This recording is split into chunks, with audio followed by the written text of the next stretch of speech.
एक ठाकुर जी का स्थान था संपत कुमार भगवान, अभी भी है संपत कुमार भगवान।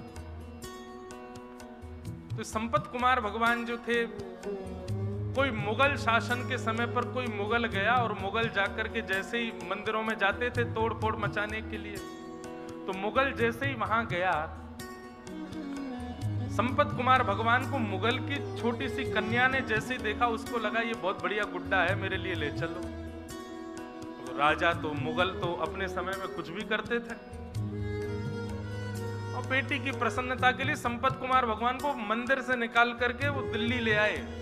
बेटी अपने पास रखती, ये मेरा गुड्डा है, उसी को नहलाती खिलाती पिलाती, उसी के संग रहती। वो तो साक्षात ठाकुर जी हैं।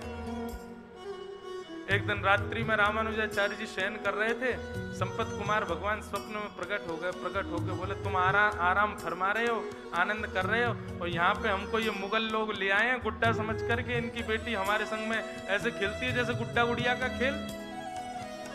ठाकुर जी रामानुजाचार्य जी बोले, भगवान आज्ञा करो, क्या करें? बोले, आज्ञा क्या करें, जल्दी आओ, हमको लेके जाओ यहां से। तो रामानुजाचार्य जी अपने हजारों शिष्यों के साथ दिल्ली आए, और दिल्ली में उस बादशाह के दरबार में जाकर के स्वामी श्री रामानुजाचार्य जी ने निवेदन किया, हमारे ठाकुर जी को तुम्हारी बेटी गुड्डा मान करके अपने संग ले आई है। हमारे ठाकुर जी हैं, वो कोई गुड्डा गुड़िया नहीं है, उनको हमको वापस कर दो। और जो मुगल राजा था वो कहने लगा, बोले कि मैं कैसे मानूं वो तुम्हारे ठाकुर जी हैं।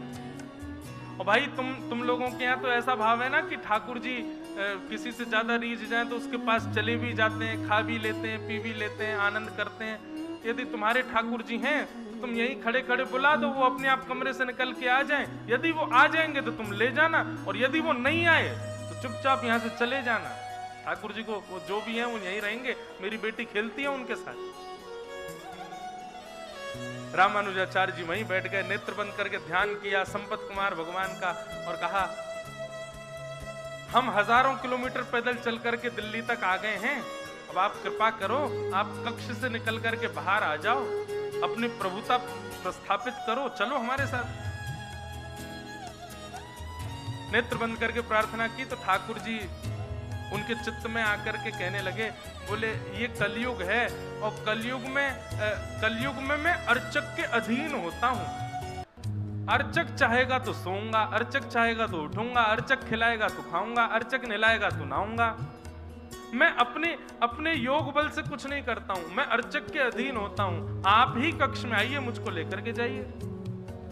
और जब ठाकुर जी इतना प्रवचन सुनाने लगे तो रामानुजाचार्य जी को गुस्सा आ गया ठाकुर जी पे। बोले, हम इतने 1000 किलोमीटर पैदल चल के आ गए, वैसे आपको कुछ भी करना हो तो उसमें कोई विधान नहीं आपका है, बलि के यहाँ जाके 2 पग से 3 लोग नाप लेते हैं, खुद के मन में आ जाए तो कुछ भी करोगे, लेकिन हम कह रहे हैं तो अब आप यहाँ पे आकर के, मैं तो अर्चक के अधीन हूँ, वो चाहेगा तो ही चलूंगा, वो ही चाहेगा तो ही करूंगा, बैठे रहो यहीं पे, हम जा रहे हैं वापस यहाँ से। ठाकुर जी पर जब थोड़ा क्रोध किया तो ठाकुर जी को ऐसा भाव आया कि ये मेरे पिता हैं और मैं इनका पुत्र हूं, और उसी भाव से देखते ही देखते बादशाह के सामने अपने आप संपत कुमार भगवान की प्रतिमा चल करके आई मूर्ति, और कमरा से बाहर आकर के श्री रामानुजाचार्य जी की गोद में आकर के विराजमान। रामानुजाचार्य जी ठाकुर जी को हृदय से लगाए, बादशाह भी नतमस्तक हो गया, और रामानुजाचार्य जी ठाकुर जी को लेकर के आए, पुनः मंदिर में स्थापित किया, उनका प्राण प्रतिष्ठा हुई। प्राण प्रतिष्ठा महोत्सव के बाद देखा तो वो राजा बादशाह जो था वो अपनी सेना और अपनी पुत्री के साथ द्वार पर खड़ा था। रामानुजाचार्य जी बोले, आप क्यों आए हैं? बोले, महाराज, मेरे जीवन में मेरी सबसे बड़ी प्रसन्नता केवल मेरी बेटी की प्रसन्नता, और जब से आपके ठाकुर जी चले गए मेरी बेटी बहुत रोती है, आप कृपा करो भगवान, मेरी पुत्री को एक बार उनका दर्शन करा दो। रामानुजाचार्य जी उस बालिका को दूर मंदिर के दूर से ही, जैसे ही गर्भगृह में बैठे संपत कुमार भगवान को दिखाया, ठाकुर जी के मुख पर मुकुट देख करके, शंख चक्र गदा पद्म चतुर्भुज रूप में ठाकुर जी का दर्शन करके, उस बादशाह की जो पुत्री थी उसने वहीं प्राण त्याग दिए ठाकुर जी को देखते देखते।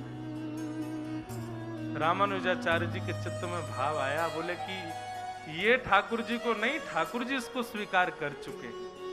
और तभी उन्होंने टर्की अम्बा, वो टर्की का था राजा, तो आज भी दक्षिण में माँ को अम्बा बोलते हैं, अम्बा बोलते हैं।